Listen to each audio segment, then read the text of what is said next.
Kai is an outcast, taken in by a band of samurai. Years later, their leader is killed by the evil Lord Kira. So Kai leads the samurai to avenge his death in 47 Ronin. Hi, I'm Kevin. Hi, I'm Salim.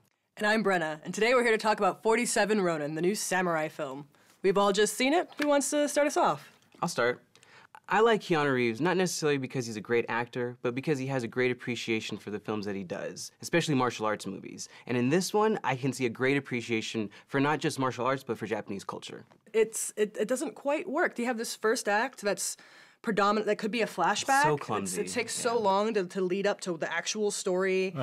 And then the bits of story we get have plot holes. And the only saving grace of this film is the fact that it's not as Eurocentric as you think it would be. You look at the trailers and the posters and you see two white people. You see Keanu Reeves and you see Rick Genest. Rick Genest is hardly in it and Keanu Reeves isn't the lead. And that's okay. That's good because I don't really want to see Keanu Reeves lead a film. And on top of that, this is a Japanese story, and they let the Japanese actors tell the story. Yeah, it didn't become The Last Samurai, which I was really expecting it was going to become, and I'm very happy that that didn't happen. And granted, they did adapt it heavily, especially with all the lore and the supernatural elements, but I think that's for the audience. I think they wanted to bring in the Transformers audience, the kids. I mean, it is PG-13. It could have been very bloody, and it definitely wasn't. So Right, they cut away from a lot of that. I think that was just to bring in a bigger audience. Hindered it. I know, I agree. I think that if you're going to have a samurai movie, you go full bore and you have all the, the action and the violence. And take away all the crap. You don't need the witchcraft and you don't, the beast, you're right. and there's like a random beast at the beginning that they never go back to. It didn't really make sense at all. Falcor from Neverending Story shows up at the end. I was like, what is going on? It's like, she a snake or is she like a hybrid version she's an Asian dragon. So let's talk about these actors, aside from Keanu Reeves, who we know is kind of wooden and not in the movie a lot. Let's talk about the real lead. Hiroyuki Sanada. He plays Oishi, and he is fantastic. I really like him. And I'm afraid that he's going to be typecast because he plays almost the same exact character in every movie that he's in. He was most recently in The Wolverine, playing a very similar character. But he is very vulnerable, but he also has this disposition of being a leader, an obvious leader to the 47 Ronin. And I really liked his journey in terms of getting everybody together because, like you said, it's his movie. Hey, stranger.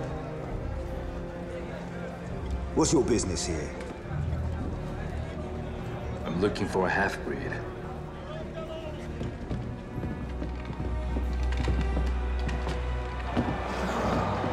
Good luck, samurai.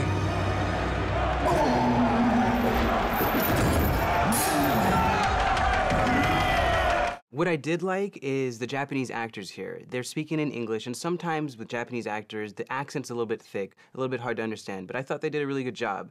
And the reason is because the director had all the Japanese actors do their takes in Japanese first so they could get the inflection and the nuance, and then have them do it in English, which I thought worked really well.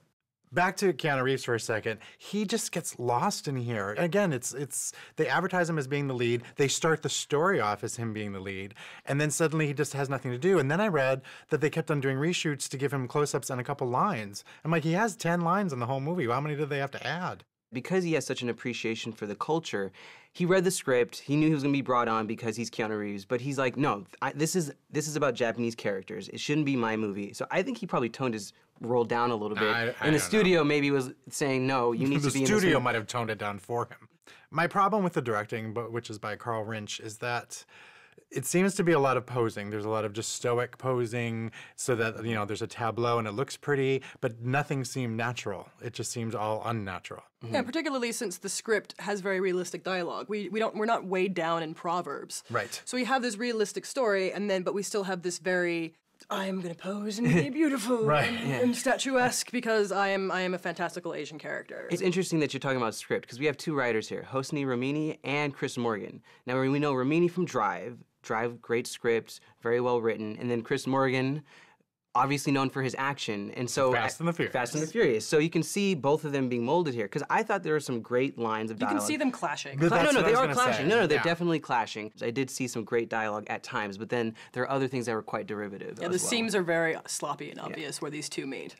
I did, however, think that it was beautiful, it was effervescent, and very lush. Unfortunately, because we had to wear these 3D glasses that kind of made everything look dark, you're not able to see how it probably could have been. I have one major gripe here, and that is the ad campaign. The ad campaign makes you think that you're gonna get this movie starring Keanu Reeves with this fantastic looking guy covered in really cool tattoos and fancy guns, and maybe some witchcraft. And then you go and see the film, and those people aren't really in it. And it's a story about these 47 guys who you didn't know existed because they're not in the trailer, despite the fact that the film's named after them. This is gonna make the film have a fantastic opening weekend, and then it's gonna trail off once word of mouth spreads about the fact that the film is not what you expected it to be.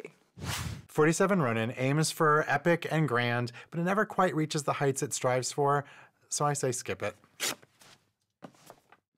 47 Ronin is fun and visually striking at times. However, the overall clumsiness keeps this from being a movie I can confidently recommend. Stream it. Despite the story problems, it's fantastic to see a minimally whitewashed Hollywood version of a Japanese legend, so I say stream it. Well, our votes add up to 1 full ticket, which is a stream it for 47 Ronin. Cheers! Cheers. You good? All right. Yeah.